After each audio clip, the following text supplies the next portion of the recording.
Hell's Kitty director and leading man Nicholas Tana discusses his malevolent moggy movie. They say never work with animals or children. Filmmaker Nicholas Tana didn't get the memo. In his new film Hell's Kitty, Tana shares the screen with a feline, his own cat, Angel, as they tell the funny and icky yarn of an over-possessive cat who basically kills any woman who gets near her owner. The movie, which Tana also wrote, is available on VOD and DVD this March. Why cats over dogs? Cats are way more independent and mysterious. Dogs are great, too, but they require tons of attention, and will bombard you with love and affection ad nauseum. They're like a desperate lover who won't get off your back, even after you've placed a restraining order on them. Cats will make you work for their affection and earn it. However, it really depends on my mood. Overall, I just find cats nicer to cuddle with, too. They're more compact, unless you're talking about tiny dogs, who are like cats that like to bark and slobber. Cats can generally fit on your bed, too, even when you have someone else in there, so they're pretty compact, and they're way cleaner. They come already potty trained. Unless you're into teaching animals when and where to shit, I'd prefer not to spend my time on that sort of stuff. There's so much more I'd like to do with my limited life on Earth, like writing, making music, and of course making movies. And the film is actually based on the relationship you have with your cat. Yes, the whole premise started because my cat Angel, the same one in the movie, really didn't like when I would have people, especially women, come over to my apartment. She'd get jealous and would hiss, sometimes even scratch them. She even went so far as to hide one girl's shoes after chewing on them for a bit. She was quite territorial. Her real-life antics inspired the story and managed to attract some top talent to the project as well. Even Cats ran an article on Angel in 2014 when Hell's Kitty was still just a web series. Let's backtrack. How hard it is to get an independent movie off the ground. I think it may be about as hard as running a presidential campaign or starting a new business. Seriously, it's so challenging that I went about it very creatively this time versus with my first film when I got angel investors.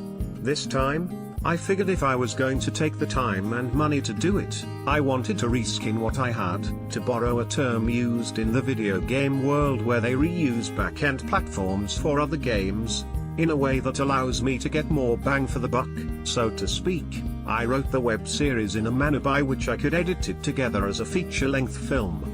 This way, I was able to market it in several ways, leveraging the popularity of the series to gather a built-in audience for the movie. People warned me that no distributor was going to pick up a movie that was already available online, until they realized that we never released the ending. In this way, the bits we did release serve as one big teaser for the film. The two formats now feed each other, creating a sort of marketing synergy. Folks who like the web series will need to see the film to find out how it all ends. Those who like the movie can go back and watch some of the web episodes to look for the many deleted scenes. There's even a cool one with Connie Marie Brazelton, the people under the stairs, that never appears in the movie. Still, this method has its many challenges. It creates nightmares regarding continuity. It took us nearly 5 years to complete, mostly because we were limited to shooting on weekends. These days the budgets needed to make a quality film that can get distribution are too much for the potential return on investment. It's a model that is broken and needs to be fixed, if indie film is going to survive, as we know it. Herein remains a great opportunity for real entrepreneurs. Until then, movie making will continue to be a rich man's playground. However, as a society we'll have a problem. If the only folks making movies are rich, it will lead to a very limited perspective on things for the majority who aren't or are forced to watch what they create. The way we made Hell's Kitty was hard, but it allowed us to do it with very little funding. Does it all come down to the script? The script is essential as it's the germ of the story, unless you're doing something improvisational. I come from a writing background, so for me the script is key. It's the seed of the story.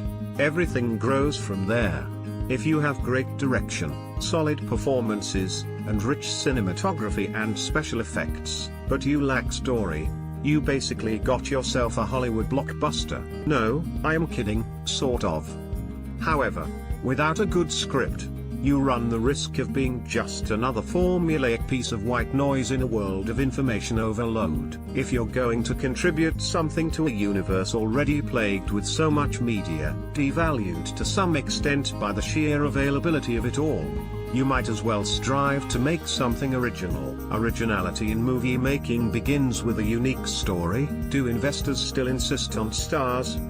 Were your investors at all concerned that you, as a lead, mightn't have the pull?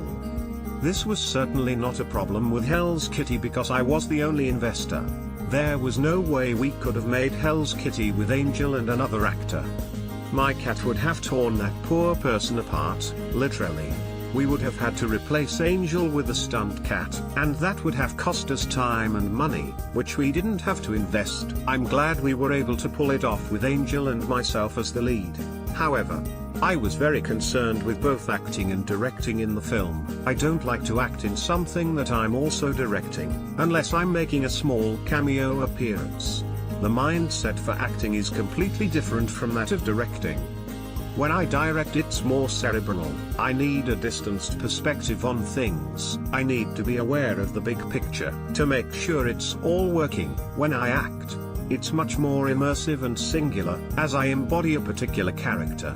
I don't think as an actor, one should be seeing the whole puzzle, simply because real people in life are not omniscient, despite the claims by certain crazy individuals.